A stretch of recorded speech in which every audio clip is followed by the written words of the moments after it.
The Emirates is 3 days away from hosting Atletico Madrid. The Premier League title is separated by points that can still be counted on one hand.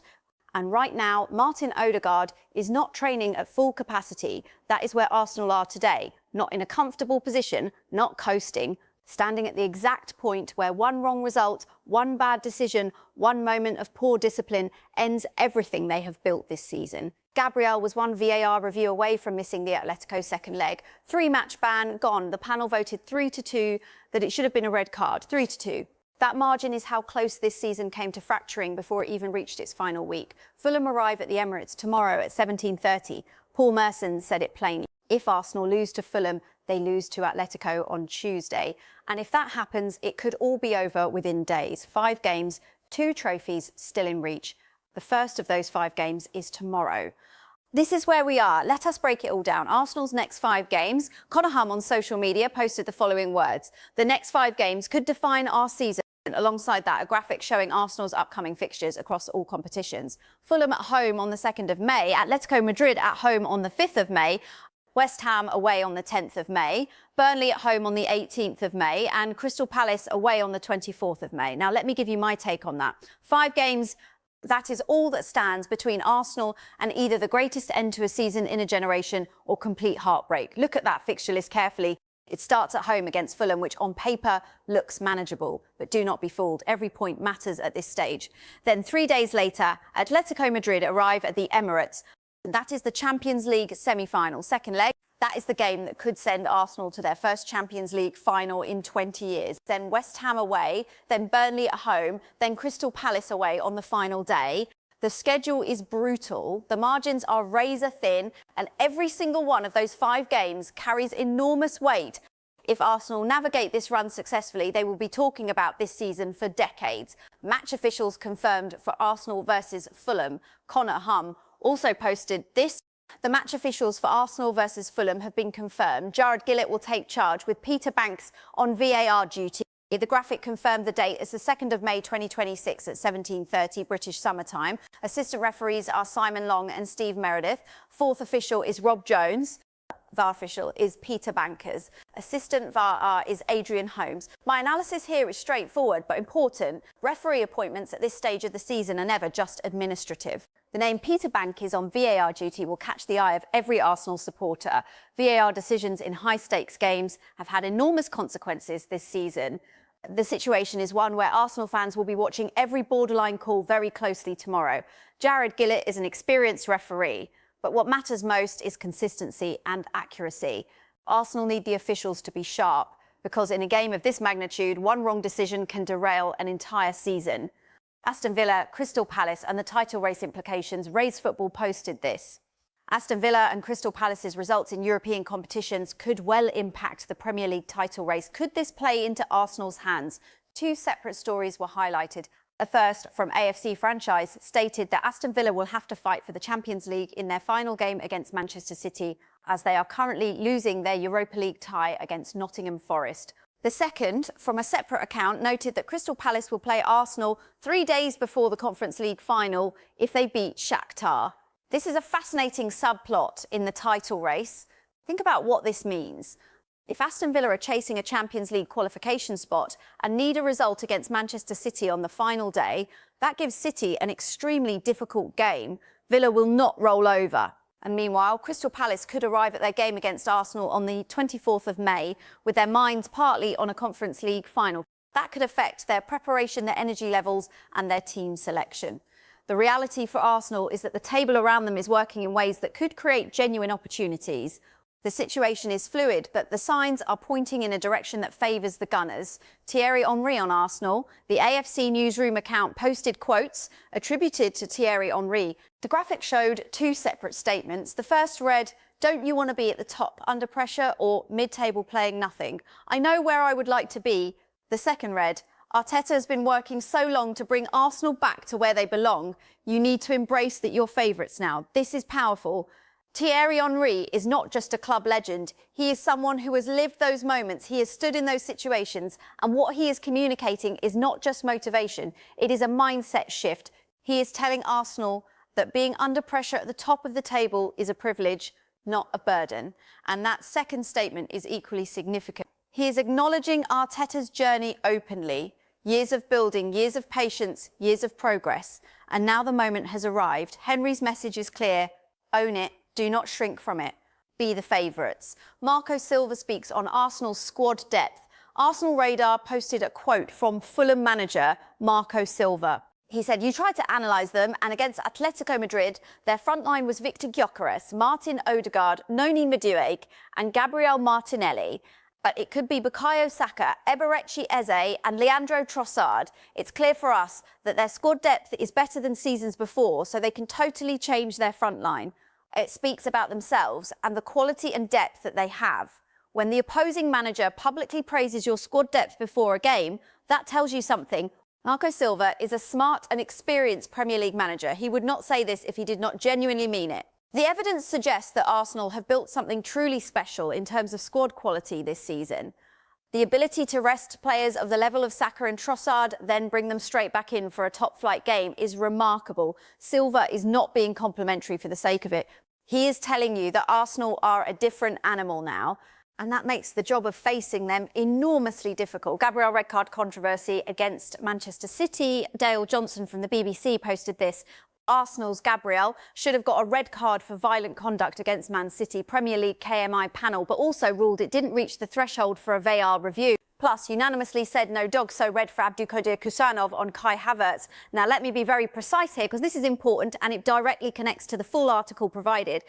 The Premier League's key match incidents panel reviewed the incident between Gabriel and Erling Haaland in the 82nd minute of the Manchester City versus Arsenal match.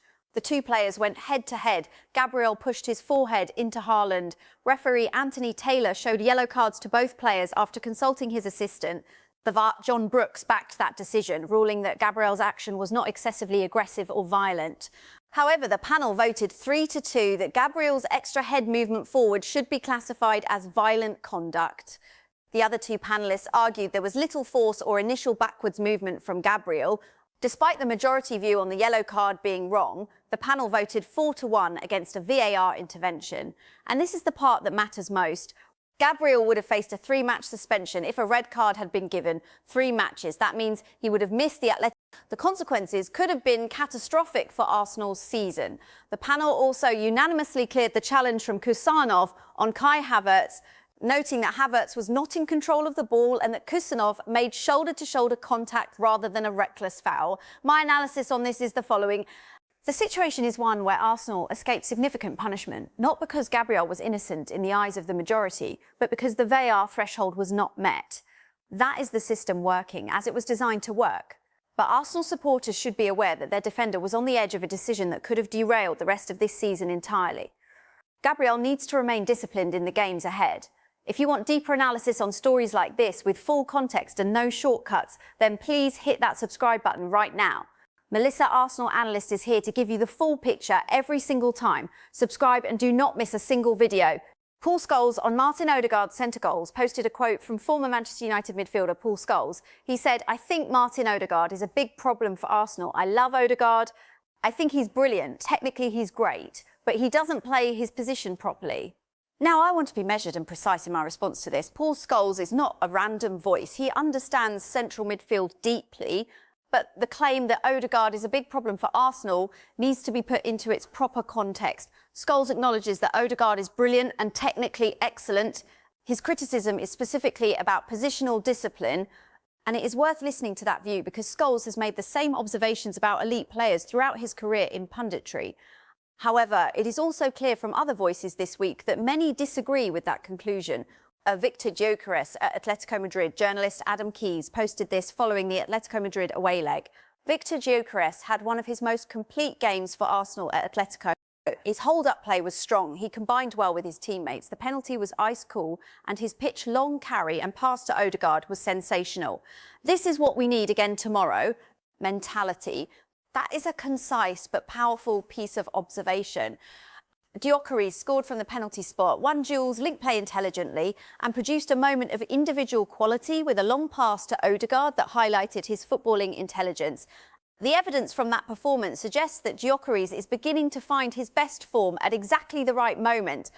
The call for the same mentality against Fulham is not just motivational language, it is a genuine tactical point. If Gyökeres performs tomorrow the way he performed in Madrid, Fulham will struggle to contain him. Pep Guardiola on Arsenal's games in hand. Sky Sports News posted a clip of Pep Guardiola responding to a question about whether it matters that Arsenal will have 2 games in hand before Manchester City play Everton. Guardiola said nothing changes in these stages. You know exactly what you have to do. Now that is a classic Guardiola response. Measured, controlled, refusing to give Arsenal any psychological advantage. But read between the lines. If games in hand truly did not matter, there would be no reason to comment on them at all. The situation is one where City are aware of exactly what pressure they are under. Guardiola is not relaxed, he is focused, and so is his squad. What this confirms is that both teams know this title will likely go to the final day. The pressure is mutual. Gabriel Jesus, linked to Juventus. Arsenal Radar posted this. Fabrizio Ravanelli has suggested that Gabriel Jesus could be a smart signing for Juventus as they look to reshape their attack this summer. With uncertainty around several of their forwards, Juventus are exploring multiple striker options, and Jesus has been named as one of the players under consideration. Despite injury setbacks and reduced minutes at Arsenal, he's still seen as a versatile option who could fit into their plans if a move becomes possible. This is only a suggestion at this stage. It is important to be clear about that. Ravanelli has proposed the idea rather than reporting a formal bid or concrete interest. The reality for Arsenal is that Jesus has been limited by injuries and has not commanded regular starts this season. His versatility is not in question. But if Juventus were to pursue this seriously, it could open a door for Arsenal to streamline their attacking options this summer. It is worth monitoring, but it remains firmly in the category of speculation for now. Arsenal closely monitoring Julian Alvarez. AFC Extra posted the following. Arsenal are closely monitoring Julian Alvarez, and Gabriel Jesus is playing an important role in that. Since January, the technical staff led by Arteta have been gathering data on his injury history, his criteria and his productivity. Source La Nación. Now this is genuinely significant intelligence. This is not a sudden burst of transfer interest. Arsenal's technical staff have been gathering data on Alvarez since January. That is months of deliberate, structured scouting. The involvement of Gabriel Jesus in the process adds an interesting layer, given his connections. And the specific detail about gathering data on injury history, criteria and productivity tells you that this is a thorough professional evaluation. Arsenal are not window shopping. They are building a detailed case before making any move. That is the mark of a club operating at a high level in the transfer market. Arsenal targeting Alvaro Carreras from Real Madrid. Liquid Guna posted this. Arsenal are reportedly targeting Alvaro Carreras as a priority signing ahead of the summer window. The Real Madrid fullback has attracted interest across Europe, with multiple clubs monitoring his situation. According to Court Offside, Mikel Arteta is a strong admirer, with a new fullback seen as a key addition to the squad. At this rate, Arsenal might soon become a Spanish FC, and Carreras is a left-back, a position I don't think we need to strengthen this summer. This might just be one of those rumours. I want to be transparent about this one. The account itself is sceptical of the rumour, and that scepticism is worth noting. Carreras is a left-back. Arsenal currently have Ricardo Calafiori, who has just returned from injury and is expected to start against Fulham. The suggestion that Arsenal need a left-back as a priority signing this summer is debatable. This is a rumour. It is being reported by a secondary source via Court Offside. Until there is stronger confirmation from more reliable outlets, this should be treated as background noise rather than firm transfer intelligence. Arsenal interested in Yan Diomande. Fan Arsenal team posted this. Mikel Arteta is reportedly urging Arsenal to ramp up their efforts to sign RB Leipzig winger Yan Diomande this summer.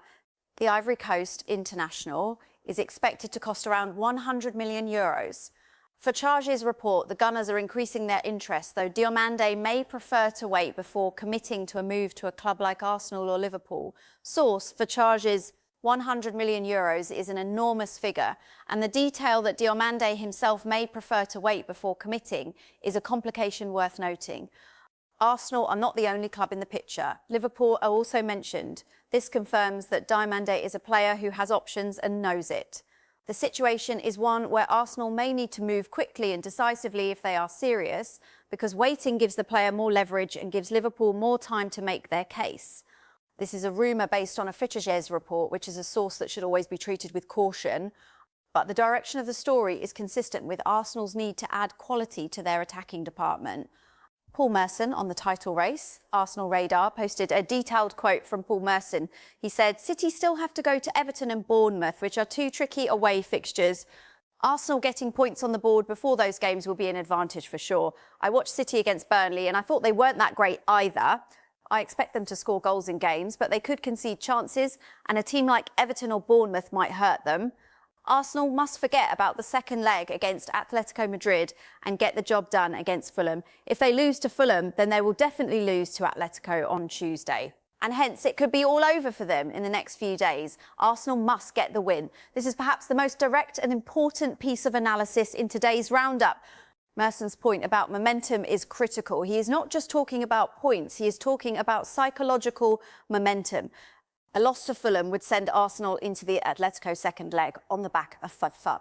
And at the back of defeat at home, that is a mental burden that even the best squads find difficult to carry. He is also right about City's remaining fixtures. Everton and Bournemouth are not easy away games. City have shown vulnerability. Arsenal getting wins on the board now would pile pressure on City before those difficult trips. The evidence supports the view that tomorrow's game is not just about 3 points.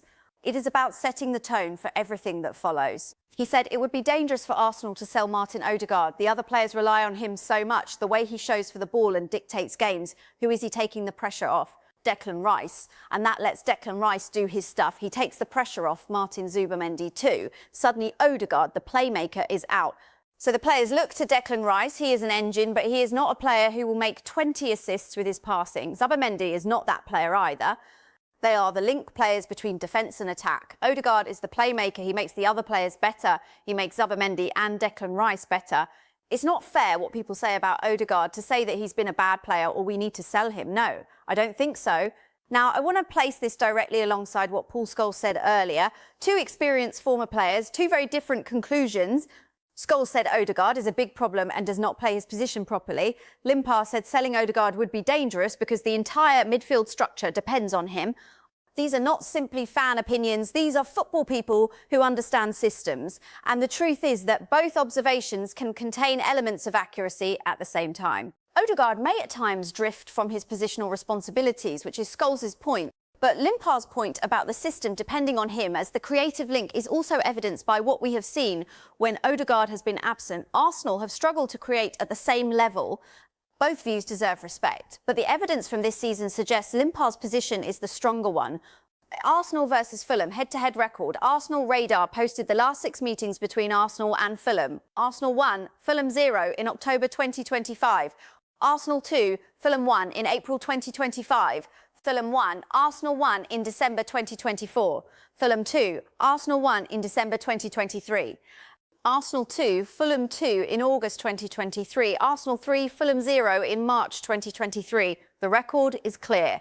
Arsenal have won 3 of the last 6, drawn 2 and lost 1. The one loss came at Fulham's ground in December 2023. At the Emirates, Arsenal's record is significantly stronger. The trends support Arsenal going into tomorrow, but Fulham are not a weak side. Marco Silva has built a technically capable team.